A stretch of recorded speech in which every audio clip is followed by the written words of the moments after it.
श्री स्वामी समर्थ.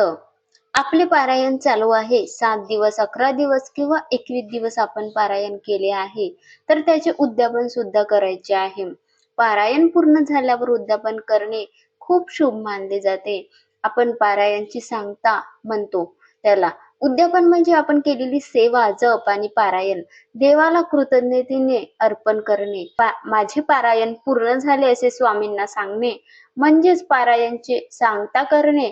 पारायणाचे पुण्य अधिक वाढते जेव्हा आपण पारायणाचे उद्यापन करतो आणि देवाची कृपा, स्वामी समर्थ महाराजांची कृपा आपल्या घरावर, आपल्यावर राहते. प्रत्येक संकटातून आपल्याला तारत असतो. करून स्वामी समर्थ यांचे पारायण आपण जेव्हा मनापासून करतो, तर त्याचे उद्यापन श्रद्धेने केले तर त्याचा खूप चांगला अनुभव आपल्याला परिणाम पाहायला मिळतो.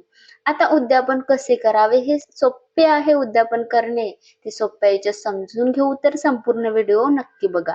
सर्वात आधी पारायणाचा शेवटचा दिवस म्हणजेच 20 मार्चला स्वामी समर्थ महाराजांचा प्रकट दिवस आहे. त्या दिवशी आपल्याला उद्यापन करायचं आहे. सर्वात आधी म्हणजे त्या दिवशी आपल्याला स्वामी समर्थांचे शेवटचे पारायण करून घ्यायचे आहे. त्या दिवशी आपल्याला फुलांनी स्वामींना सजवायचा आहे. स्वामींचा फोटो, मूर्ती असेल अभिषेक घालून स्वामींसमोर तुपाचा दिवा लावून अगरबत्ती लावायची आहे. नंतर शांत बसून देवाला मनापासून प्रार्थना करायची आहे. स्वामी, आज माझे 7 दिवस किंवा 11 दिवस, 21 दिवस पारायण पूर्ण झाले आहे. ही सेवा तुमच्या चरणी मी अर्पण करतो. आमच्या घरावर तुमची कृपा कायम ठेवा, असे मनातल्या मनात स्वामींना सांगायचे आहे. यानंतर पारायणाचा शेवटचा अध्याय वाचावा. स्वामींचा तारक मंत्र जप करावा. जेव्हा आपण स्वामींचा तारक मंत्र जप करतो, तर प्रत्येक संकटातून स्वामी आपल्याला तारत असतो. श्री स्वामी समर्थ हा मंत्र 108 वेळा म्हणजे संपूर्ण 1 माळ, शक्य असेल तर 11 माळी सुद्धा जप करावा. या दिवशी मठामध्ये सामूहिक जप 11 माळी केला जातो. तिथे जाऊन जर जप केला तर उत्तम. जेव्हा मठामध्ये संपूर्ण 11 माळी जप होतो, संपूर्ण लोकांच्या सान्निध्यामध्ये जेव्हा मिळून जप केला जातो सामूहिक, याचा आपल्याला तेवढे पुण्य लागत असतं. उद्यापनाच्या दिवशी शक्य असेल तर आपल्याला गोड असा स्वामींना नैवेद्य दाखवायचा आहे. जसे शिरा, पुरणपोळी, खीर किंवा साधा गुळ आणि दूध. बेसनचे लाडू सुद्धा नैवेद्य म्हणून अर्पण करू शकतो. आपल्याला आपल्या घरीच स्वामी समर्थ महाराजांसाठी बेसन लाडू तयार करून घ्यायचे आहे. आपल्या हाताने जेव्हा आपण तयार करत असतो, तेव्हा आपल्या हातातील कितीतरी दोष निघून जातात. आपल्या हातातील रेखा बदलायला लागतात. यानंतर स्वामींना छान नैवेद्य दाखवून मठामध्ये सुद्धा हा प्रसाद आपल्याला दाखवायचा आहे आणि प्रसाद तो वाटायचा आहे. स्वामी घरी आपल्याला आरती करून हा नैवेद्य आपल्याला दाखवायचा आहे. उद्यापनाच्या दिवशी दान करण्याला खूप जास्त महत्व आहे. तर आपल्या घरी एखादी गरीब व्यक्ती आला तर या दिवशी गरीब माणसाला नक्कीच अन्न द्यावे. एखाद्या गरीब माणसाच्या याने जर आपले स्वामीच येऊन घरी अन्न ग्रहण केले, तर त्याचे आपल्याला किती चांगले फळ मिळणार आहे. एखादी गरीब आपल्या दारामध्ये या दिवशी आला तर त्याला नक्कीच अन्न आपल्याला द्यायचं आहे. त्याला उपाशी घरून पाठवायचं नाही आहे. काही नाही काही खायला द्यायचं आहे. कोणते काका काकू कोणी जरी आपल्या घरी आले तर या दिवशी त्यांना द्यायचं आहे. हेच आपले खरे उद्यापन असणार आहे.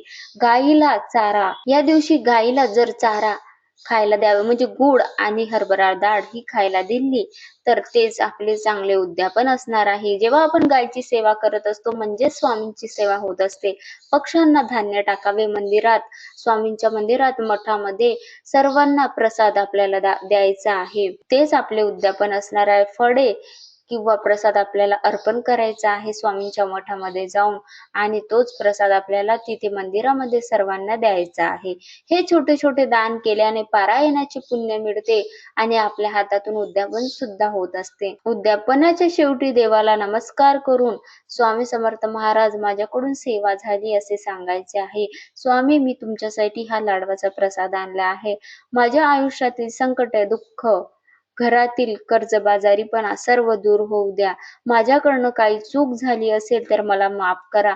इतक्या साध्या पद्धतीने उद्यापन केले तरी ते पूर्ण झाले असे समजावे. महत्वाची गोष्ट म्हणजे आपल्या मनातून जेव्हा आपण श्रद्धा आणि विश्वास ठेवून ही गोष्ट करत असतो तर नक्कीच ते स्वामीपर्यंत पोहोचत असतात. स्वामींना आपली खरी श्रद्धा आणि दृढ भक्ती आवडत असतात.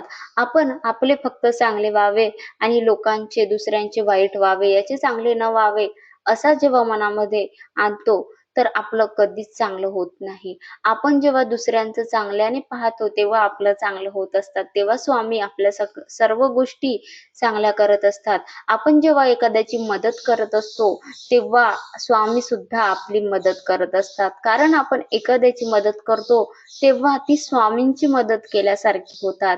तर अशी आपल्याला या दिवशी छोटी का होईना, जी कोणती सेवा मिळेल ते या दिवशी सेवा करावी. स्वामी आपल्याकडून सेवा करवून घेतात. एखाद्याची जेव्हा मदत करतो आपण, एखाद्या भुकेल्याला जेव्हा एखाद्याला अन्नधान्य देतो, तेव्हा ती स्वामीपर्यंत नक्कीच पोहोचतात. म्हणून या दिवशी होऊ शकेल तेवढे दान धर्म करावे. श्रद्धेने या दिवशी पारायण करून योग्य रीतीने त्याचे उद्यापन केले तर आयुष्यातील आपल्याला चांगले दिवस बघायला लवकरच मिळणार आहे आणि महाराजांची कृपा त्यांच्या घरावर राहणार आहे. आता पारायण म्हणजे काय?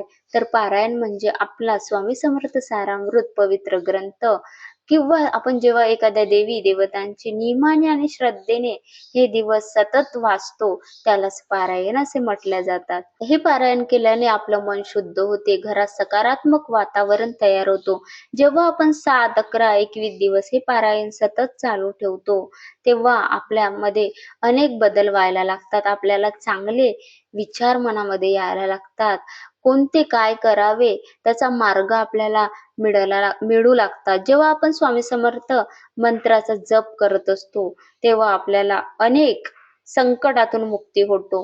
पारायण हा शब्दाचा अर्थच आहे. पार म्हणजे शेवट, म्हणजेच पूर्ण करणे आणि आयन म्हणजे मार्ग, म्हणजे प्रवास. म्हणजेच एखादा आपण पवित्र ग्रंथ स्वामी चरित्र सारामृत जेव्हा वाचत असतो, तर त्याचा शेवट आणि पूर्ण करणे आणि मनामध्ये स्वामींचं स्मरण करणेच म्हणजे पारायण. सोप्या शब्दात सांगायचं म्हणजे स्वामींची नियमित आपण पूर्णपणे वाचून ते सेवा करणे म्हणजेच पारायण.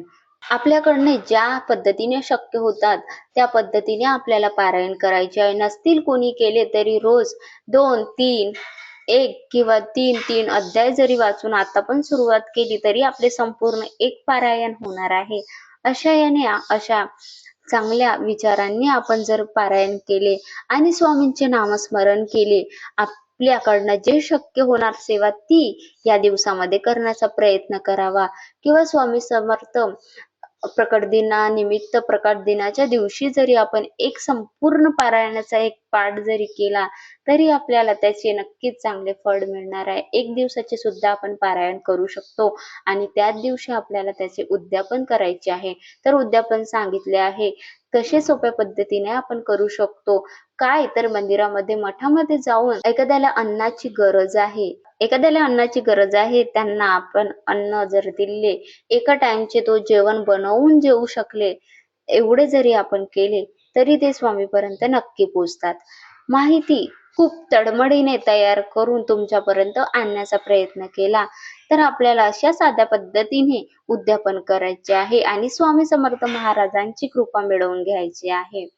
ही माहिती आवडल्यास नक्कीच लाईक करा आणि आपण पारायण केले नसतील तर स्वामी चरित्र सारामृत एकदा तरी आपला एक पाठ तरी या दिवसामध्ये संपूर्ण करून घ्या.